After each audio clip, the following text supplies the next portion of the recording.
Welcome back to the Pro Organizers Coach podcast. Today I have Jody Lasky, and she is from introvertfounder.com, which I love the name of that, by the way. And today we're going to be talking about how to prioritize. Are you ready for this? Your business's never-ending to-do list. And I know that hit you right in the gut because it hit me too when I was reading it and we were talking about it. I'm like, yes, please tell me how to deal with that, because it's every day. Every day there's a nice big list of stuff. And if there's not, we go looking for things to add to the list of stuff. And she has a thing called the AGILE framework that she would like to share with us on how we can get help for our never-ending to-do list. So thank you, Jody, for being on the podcast. Thanks for having me. All right. So tell us a little bit about you and what you do, and then we'll jump into the topic. Sure. Like Samantha said, my name is Jody Lasky, and I am the Introvert Founder. I coach startup founders. Shocking, right? I work with a lot of solopreneurs and people with service-based companies, and I work with people who are building products. Totally different challenges, all three groups, but service-based businesses are definitely have to get creative to try to scale that. So that's always fun for me. I love it. Thanks. I started coaching when I was a founder, and started talking to people, and just I couldn't keep my mouth shut. So giving giving advice and my opinion is just, something I can't help myself but do. So I started coaching, stopped for a while during the pandemic, and now I have restarted. Love it. And then did you start back up with the same type of coaching, or did it evolve as you went? A little of both. I still work with the same clientele. I have probably the same style because I am me, but I have rebranded dramatically. The other was a catchphrase of mine, and some people found it offensive, and so I won't say it on your podcast now. But yeah, so I rebranded for more opportunities. I love that, because a lot of us that are starting, and this theme has been coming up recently in the last few episodes I've been doing, of just, falling forward and getting it out there, imperfect as it is, but starting at some point instead of staying in that analysis paralysis and all the things that we can get into as business owners. And so I love that. All right. So today we're talking about your AGILE framework and how that can help us in our business with our never-ending to-do list. So would you like to tell us a little bit about that framework and kind of maybe how you came up with it or what it is? Sure. So I'm a bit of a geek, and I worked in IT for a long time. And within IT, there is something called the Agile Development Framework. And that's a way of developing software quickly, not really worrying about it being perfect, not worrying about it being complete, getting something out there every 2 to 4 weeks so you can test it. And you're always making progress, and you always have something out there that you can make money with, instead of, nope, until, like what you were saying, until everything's perfect, I can't move, which was the old way of developing software. And I sat there thinking, you know what? We do that with businesses all the time. Mm-hmm. So I took the concept and I apply it to building businesses and prioritizing workload and getting things done. Love it. That is so good, because exactly what you said, where the old way used to be hold on to it until it's perfect. But again, that's the old way of doing things. It doesn't get you anywhere. You don't even know what you don't know until you put it out and then start tweaking it. And one of the most powerful things I ever heard someone say, and it was on a podcast, but I don't remember whose, but she was talking about how she shows up every day in her business as a student ready to learn. And she had like a $5 billion company and like all the things. But she said, I every day I just show up as a student, willing to learn and willing to figure out what I don't know, and then doing it again each day, doing it again. And as long as we come into our business with that like open heart of learning and coming as a student, nothing we do is going to fail. It may take a little bit of time to progress, but it's not going to fail because we're going to learn as we go. Absolutely. And that's in psychology terms called a growth mindset. And it's actually associated with living a longer life. So definitely a great attitude to have with everything you do. And failure is also, everyone wants to think of failure as this bad, awful thing. If you have learned something, you have not failed. Mm-hmm. I've shut down several businesses. You know, some people would say they failed. My mother would probably say they failed. But I learned something from each and every one.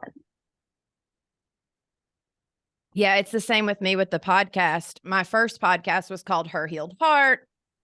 I went in very broad. I was going to help people spiritually, emotionally, physically declutter. Like I didn't know, I was just starting a podcast, but that was like my heart was, I wanted to help people. And I had a woman leave a message and she's like, everything you're offering, I can get at church for free.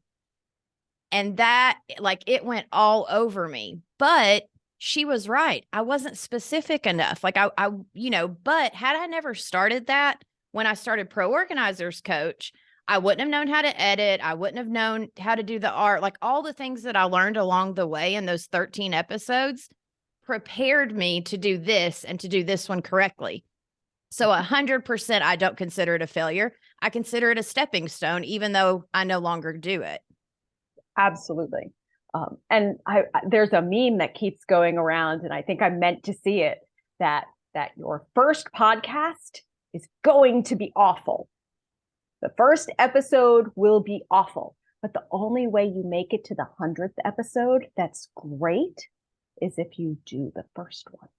Yes. And it's the same with business. It's the same with the first time we get a phone call as a professional organizer, the first time we go on a consultation, the first couple of clients we work with.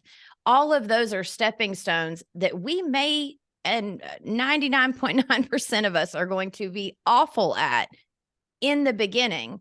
And the fear of failure sometimes creeps in and keeps us from doing those things. And so if you're someone listening and the fear of failure has been plaguing you, maybe step out in the imperfection. And if you need the permission, I am giving it to you right now. Me too.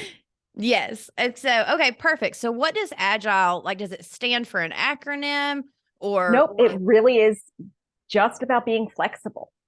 So because you're learning every 2 weeks, you're iterating every 2 weeks. So you have this plan for what you're going to do. You have these big, huge plans. And if you spend a year on this big, huge plan, like what we were just talking about, and then it doesn't work, well, you've just lost a year. And even if you've learned something, is it enough versus the year? But if you only take 2 weeks and you can learn that same thing or enough of that same thing in 2 weeks to adjust a little bit and try again, and adjust a little bit and try again. That's what the Agile development process is about. And for building your business, what it's also about is, I look at it in 1 week. It's about knowing you cannot do your whole to-do list in a week, knowing you shouldn't even try, prioritizing it, using some very high level time estimating, like not, is this going to take 10 minutes or 15, but it's something called t-shirt sizing.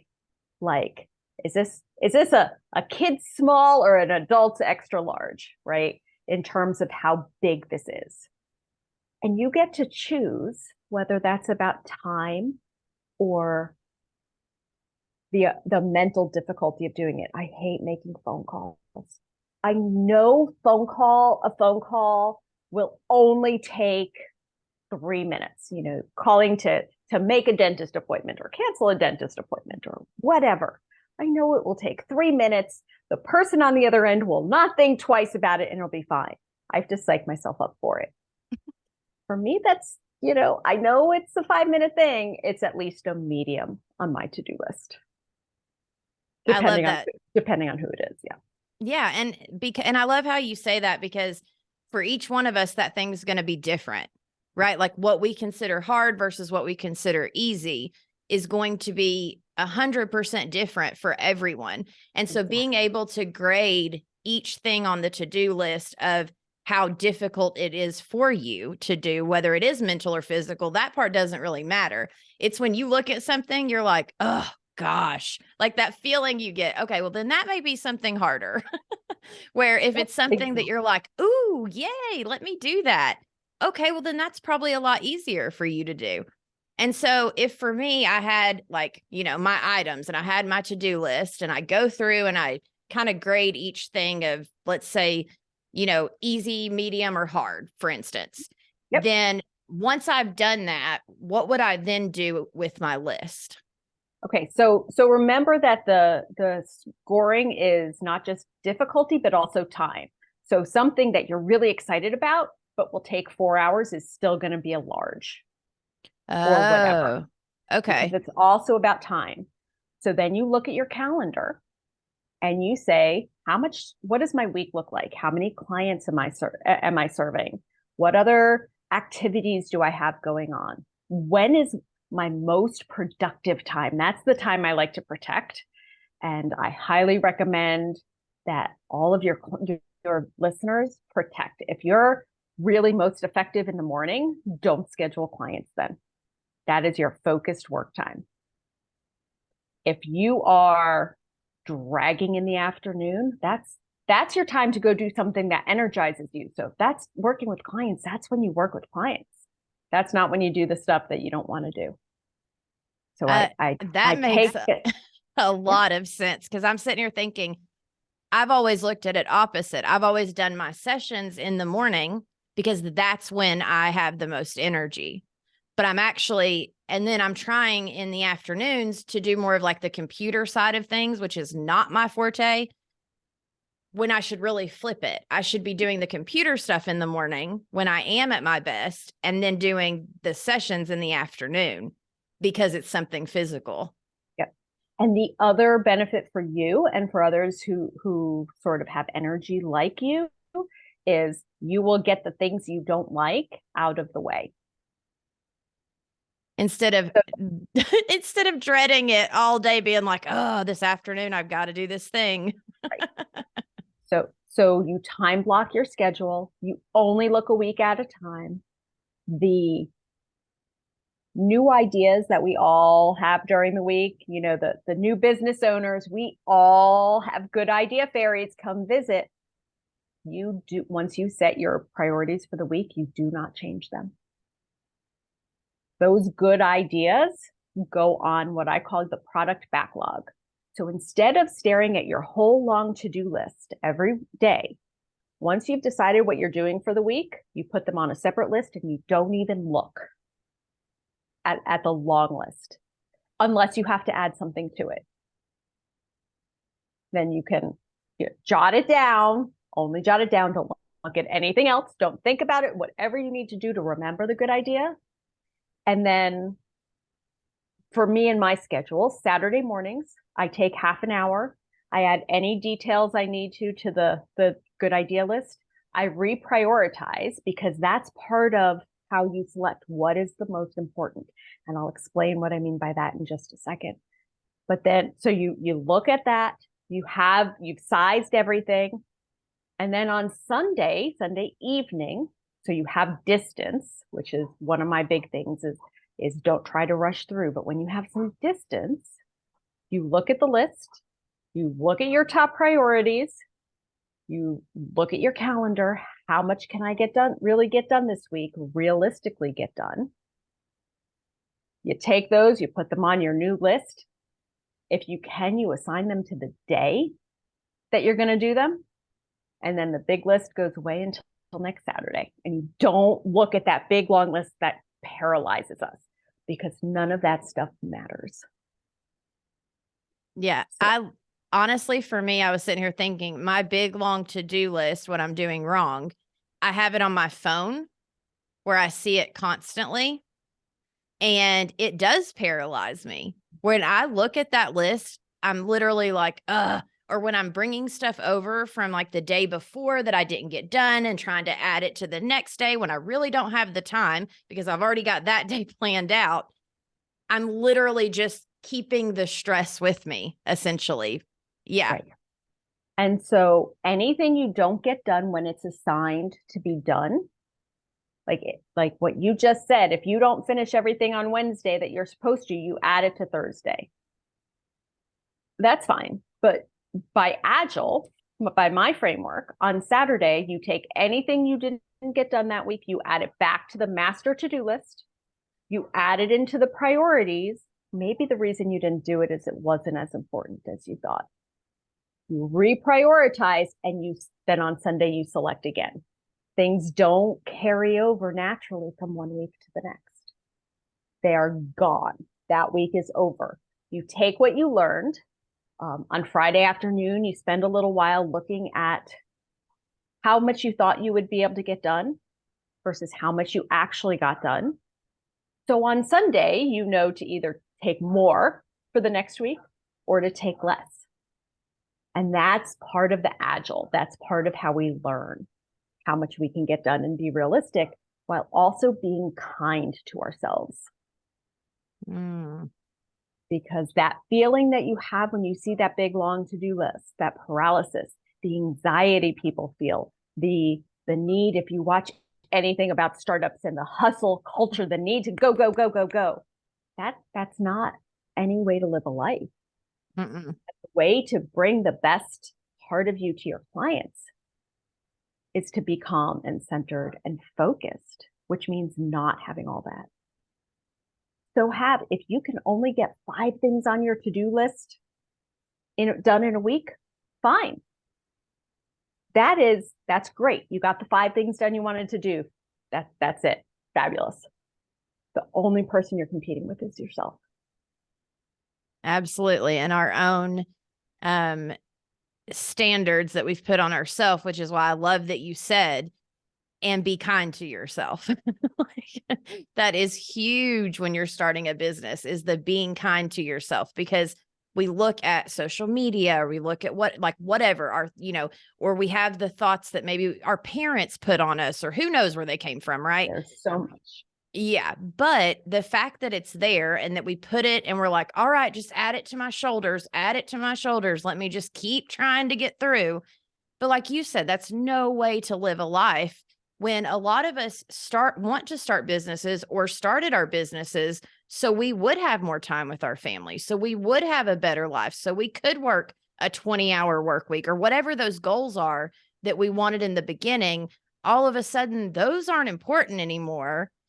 And just give me a 50-hour work week and let me barely push through, and let me not do dinner, or not do all the things that were the reason we started in the first place. So there's 2 things I want to touch on from what you just said. One of them was remembering what's important to you. And I've already forgotten what the second one was, but I'll remember in a minute, I hope. So my first step when I work with my clients is figuring out their long-term goals, helping them set long-term dreams. Where do you want to be in 3 years? Where do you want to be in 5 years? How do we get you there? And setting 1-year goals. And then for me, what I do and what I recommend, the lock screen on your computer that you see every time you open your computer, my goals are right there. I am reminded of them every time I open my computer. Every time I walk away for a few minutes and it locks, I'm reminded of my goals. And that helps keep focused. Part of the prioritization each week is this a legal requirement that it get done now? Taxes, things like that. Does it actively get me closer to my goal? If the answer is no, then why are you doing it? Remembered what the second thing was. It was the 50-hour work week. And if you're working 50 hours a week, if you are the best organizer, I'm thrilled for you that you have that many clients lining up. but it's a red flag for me if you're totally booked. And it's a red flag for me if you're totally booked because it means you're not charging enough. And women tend to be really bad about undercharging. So if you are routinely doing 50-hour work weeks because you are so booked and you're trying to jam everything in, double your rates. And if that doesn't scare you, triple them, because you should be scared of your new rate. You should, like, your stomach should do flips and am I going to put myself out of business? If you do, you bring them back down. If you start getting too many openings, but if you can get work 20 hours a week and make the same amount of money or more as 50 hours a week, you grab it. Absolutely. And I think a lot of times because we, like I was saying before we hit record, a lot of me and my listeners and just who we are as human beings, we want to help people. And sometimes we let that come in the way of making money. Like we almost have this mindset of like, well, I can't make a lot of money and help people. Right. Not She's at shaking all. her head for the ones of you that are listening. Nope. So here's something I've learned over the years. I never give discounts. If someone wants to work with me, they pay the full price. If I want to work with someone, I do it for free. Oh. When we set the rates and we are in charge, we can make those decisions.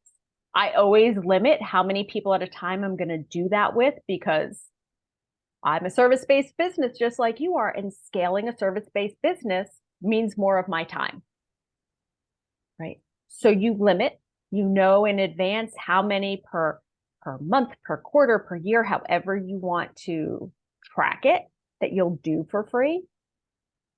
But if there's someone you want to work with, you do it. I love that because I think the guilt almost comes from this place of not, I want to help everybody. I just want to make sure I'm helping somebody. Right? Like, and so if I know that every quarter I have 2 people that I give an organizing session to for free, or whatever that number is and time frame for whoever's listening. But if I have some kind of framework set up of how many I know I'm going to do, then no matter what, it's like, oh, well, of course I have to charge the rest of the people, but I know I'm at least helping 2 people per quarter or whatever those numbers are. But I think it's just knowing that we're at least giving back to somebody that otherwise could not afford it. It doesn't have to be everybody, but just somebody. Well, and your service is a help whether or not they've paid for it, right? So there's different kinds of help. You are helping every client. And if you're not, they're going to not pay you. So it's really easy to know if you're helping someone. They paid you. Right.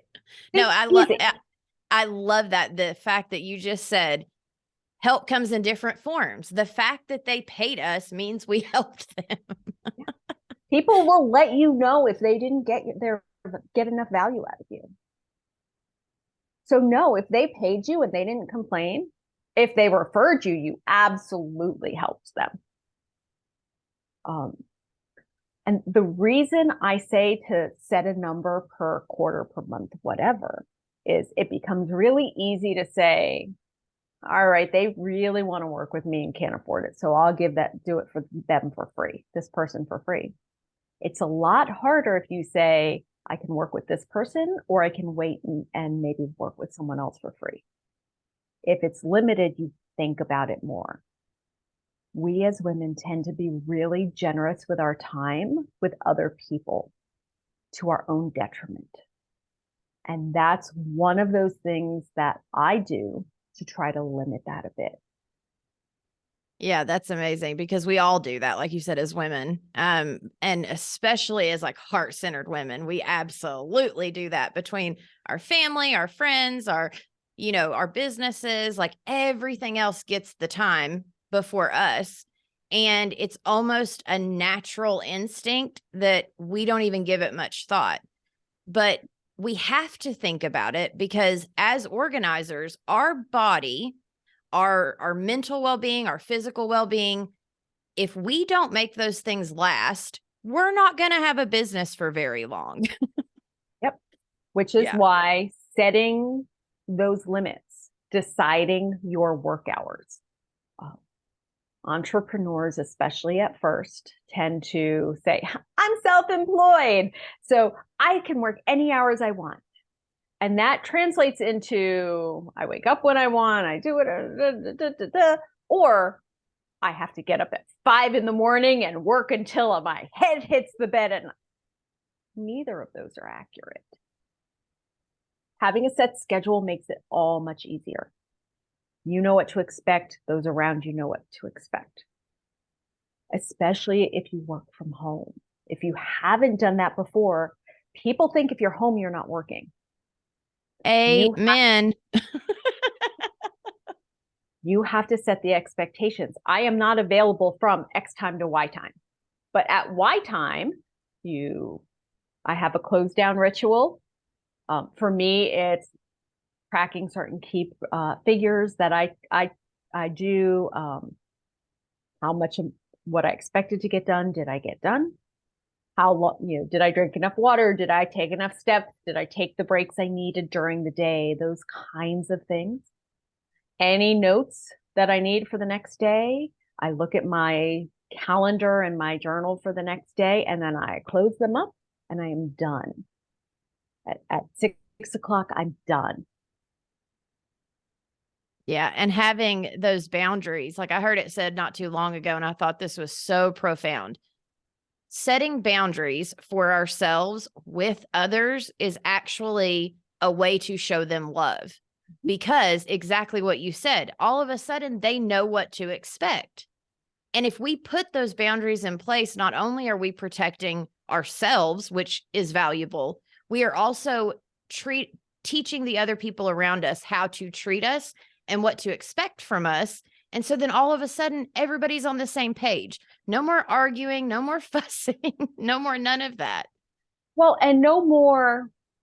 So a quick intro to this. I have ADHD, and there are a lot of women who have ADHD, probably a lot of men, but I talk more to women with ADHD who suffer from something called rejection sensitivity disorder. I think it's disorder. I generally don't, but I know a lot who do. And that is the little slights they take as the end of the world. We catastrophize. Part of ADHD that most people don't realize is that we are really good at catastrophizing everything. And with our interpersonal relationships, that means, if someone doesn't respond to a text as fast as they usually do, oh my God, they hate me, as opposed to, they were in the middle of something and, the phone wasn't next to them. So when you set boundaries, you can easily tell the people around you, hey, I'm in the middle of X. I'll get back to you later. And they don't think that, oh my God, you're saying that you must hate me. Oh my God, she didn't take my call. She must hate me. Oh my God, he didn't respond to my text in time.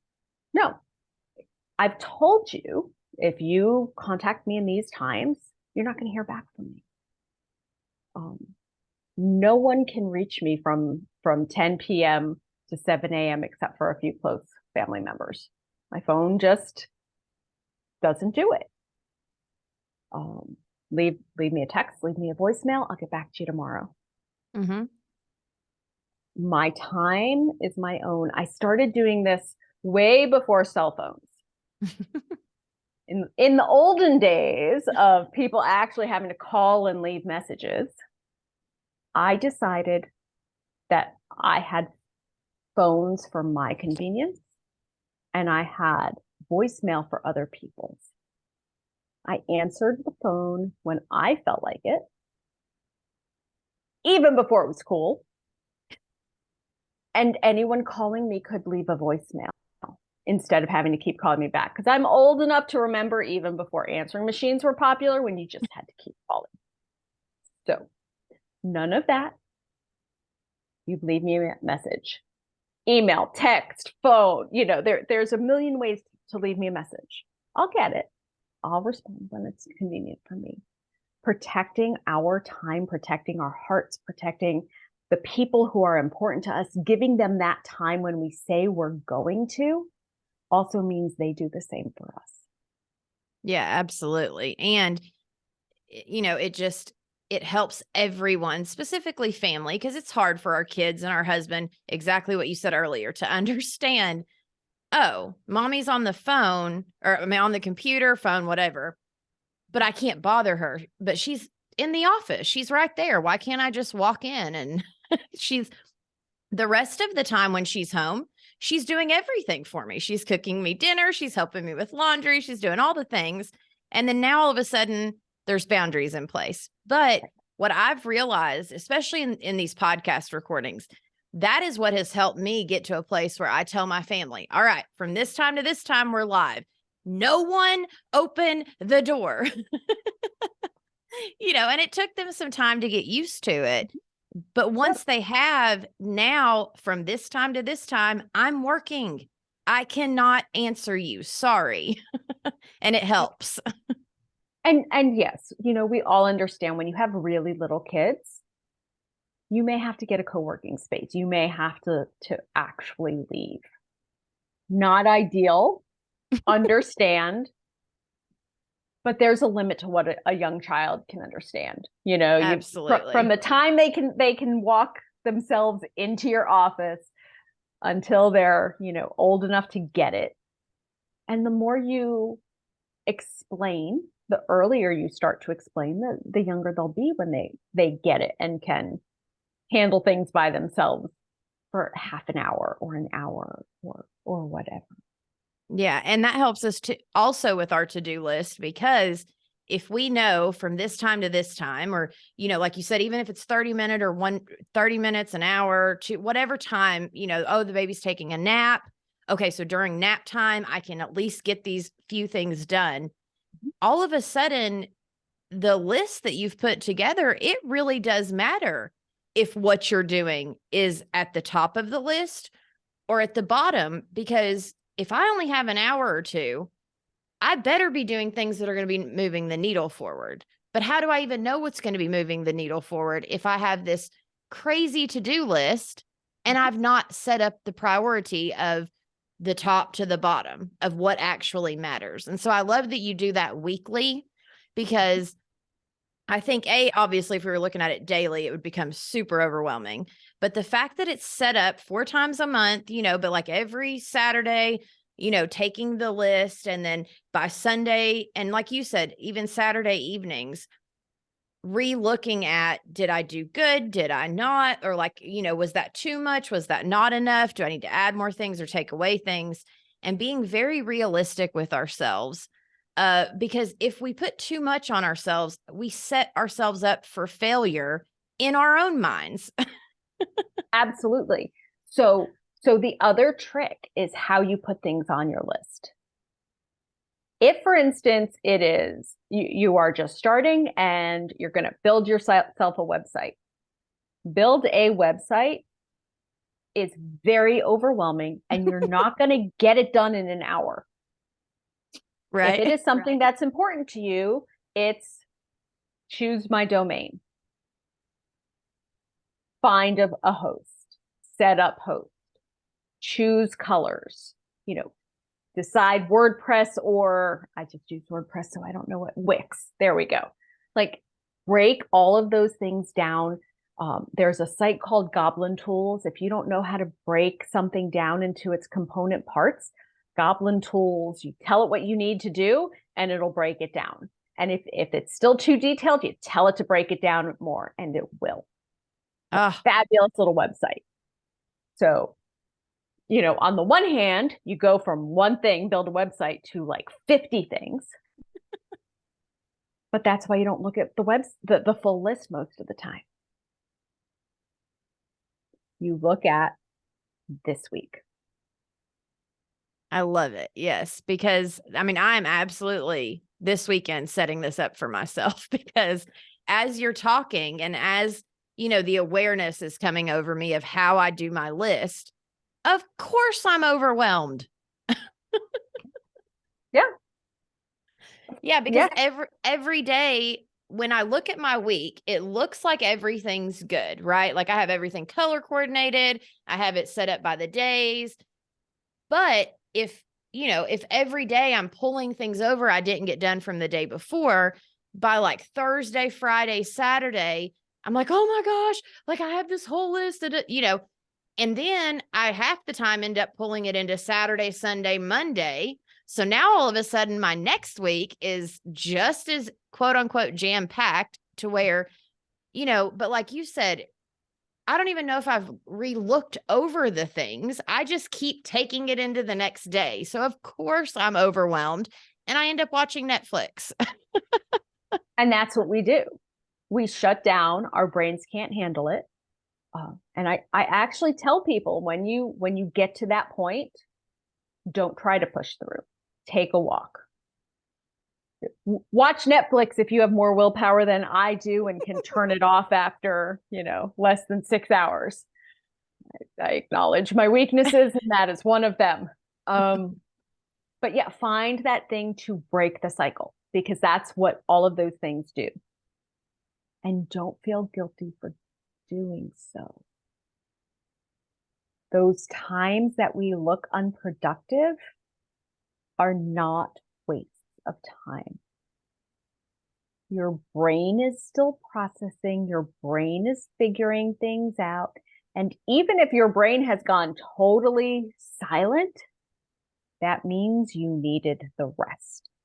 The only way it's a waste is if you beat yourself up while you're doing it so you don't get the rest out of it. Oh, mic drop. I love that. That's so good because it's true. We take the time that we could have for rest and we feel all of this guilt, and we're more stressed at the end of our rest time than we were at the beginning. When if we would actually use it for rest, we would be rejuvenated. We'd be ready to go. Like we would feel so much better. But yet we take that time and spend the time hitting ourselves upside the head with a baseball bat. Like, oh, you're worthless. You're this, you're that. And it's not that we mean to, it's just we've almost been taught to, or I don't know what it is, social media, who knows, whatever, all the things, the mindset work, the everything. But as women, it's like, we feel like we should be able to get all the things done and perfectly do everything. And we just pull in all this mom guilt, all this wife guilt, all, the business guilt. Like it's the guilt. Yeah. The guilt list is legit. We have too many messages coming to us in this culture that we should be productive all the time. And if we are not being productive all the time, what good are we? What are we worth? I'm worth the same amount, okay, my weakness is my house, and I feel bad saying this to people who love organization. I'm sorry. I've accepted my weakness, this particular weakness of mine, because I would rather walk my dog for an hour a day. I have 1 hour a day free. I'm going to walk my dog, not clean the house, not declutter the house. I deal with the dirt, Right. but I like pick up the clutter, clean under it, put it back down. Sorry. That's awesome. But that hour of walking my dog is more important to me, even if I can't have anyone in my house. Right. Well, and I think us figuring out for ourselves what is important to us. We let everyone else tell us what should be important to us. And I think we have to take that time and figure out, what do I actually care about? What do I actually enjoy? Because that's going to also help us when we're building this list and when we are looking at the list. If we don't have the correct perspective of what I should, quote unquote, be doing versus what I am ready to do or what I want to do. And so I love that you said it's a time blocking thing. It's looking at the time, but then it's also looking at how Like, how hard is it for me mentally, emotionally, that kind of thing? Because I think a lot of people either take one or the other. They don't look at both of them and then decide. Yep. And you choose whatever is the right approach for you to do your sizing, to do your priority list, to do all of those things. It's all about what's important to you. And that's also why I start, like I said, I take my clients to their dream. What does their 5-year dream look like? What does their 3-year dream look like? Where do they have to be in 1 year to make those a reality? And then we set goals, and I always insist that at least one be personal. To remember that you are a complete person, not just a business owner. But it's also so that when you start getting into these shoulds or how best use of my time right now.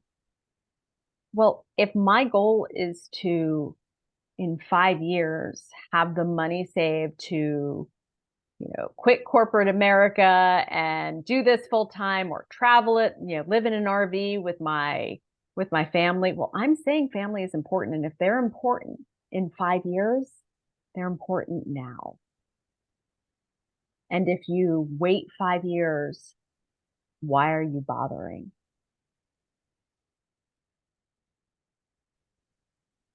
Yeah. It reminds me of when me and my husband first got married. We lived in this teeny tiny little duplex, and then we had our kids. And so then I kept saying, because I was someone that later on had to teach myself how to declutter. I was not always this way. And so back then I used to say, well, when we get a bigger house, this, when we get a bigger house, that, when the kids grow up, this, when the kids grow up, that. And one day my husband called me out, and he was just like, if you're not doing it now, you're not going to do it when we get more stuff and more money and a bigger house. And I'm like, oh, that one hit me like somewhere deep inside and was so true. So sometimes they pay attention and right.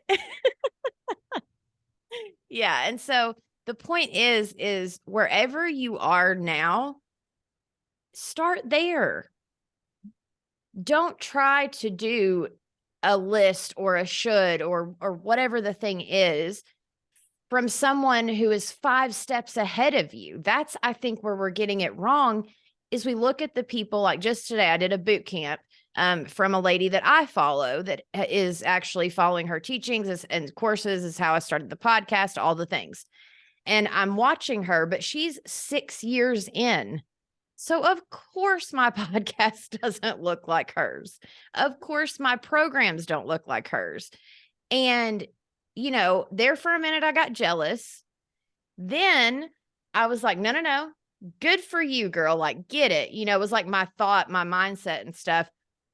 But as she was teaching these things in the boot camp that I was taking, I had to kind of pull it back and be like, all right, now how does that apply to me now, where I am 50 episodes in, not 600 episodes in? And the big thing to take away from where she is today is it means in 6 years you can be there. Like, there are no exceptions. There is no one-offs in the world. So if she did it, you can do it.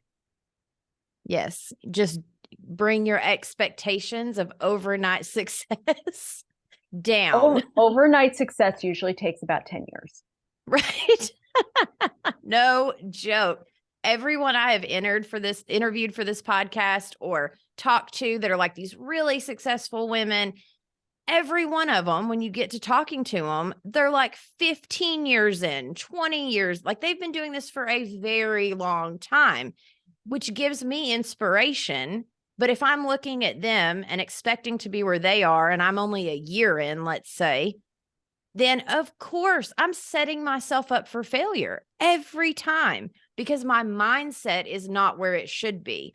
I am, and I hate to even use the word should after the conversation we just had, but I've got to bring my expectations down. And I think a lot of us get in that FOMO almost, thinking like, oh, well, if I can't do it now, then it's never going to happen for me. If it's not happening right now, it's never going to happen.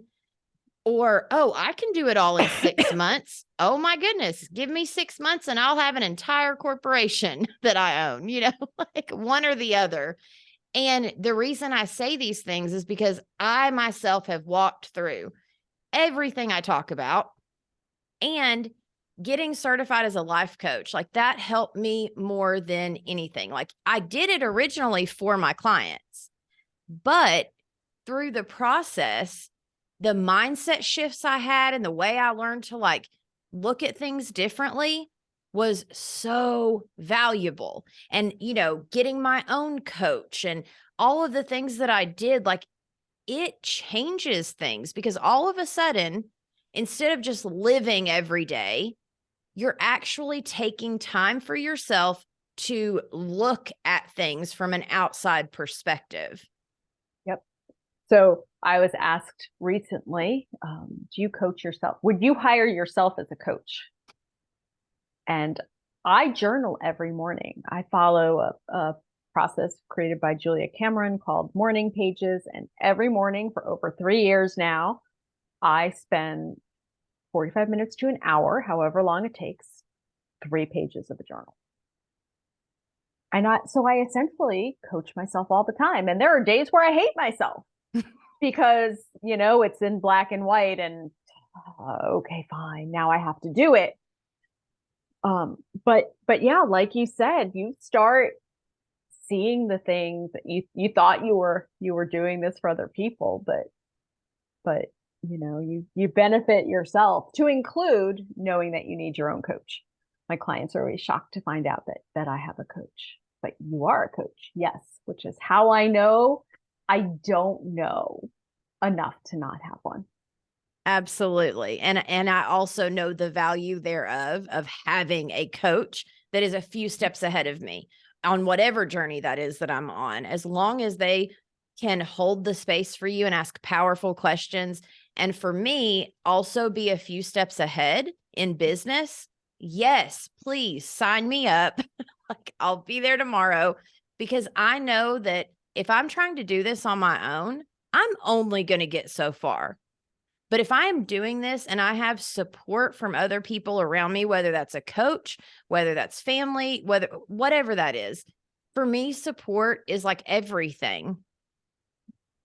And you need all of it. Yeah, you absolutely do. And so, I love that. And so where can people, I know I mentioned at the beginning, but tell us a little bit. So it's introvertfounder.com. Yep. And on there, do you have like a coaching program, or like what's your kind of thing that you offer? Right now I only do one-on-one coaching. I am looking at creating a community to help people really work through this process in groups, figure out sizing, working together to figure out sizing, things like that, to just make it easier. But that's a few months away. And if you go to my website, you'll get my goal setting approach.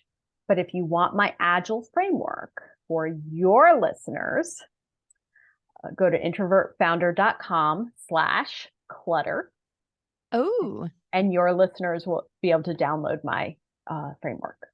Oh, thank you so much. Yeah, I love that. Because, especially as organizers, a lot of times we're more visual, like we like to have things in front of us, something we can see. And so thank you so, so much for offering to the listeners the Agile framework.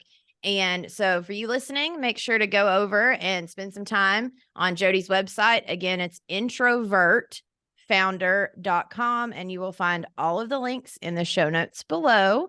And Jody, thank you so much for coming on the podcast. Samantha, it was wonderful spending the time with you. And for you listening, we will see you in the next one.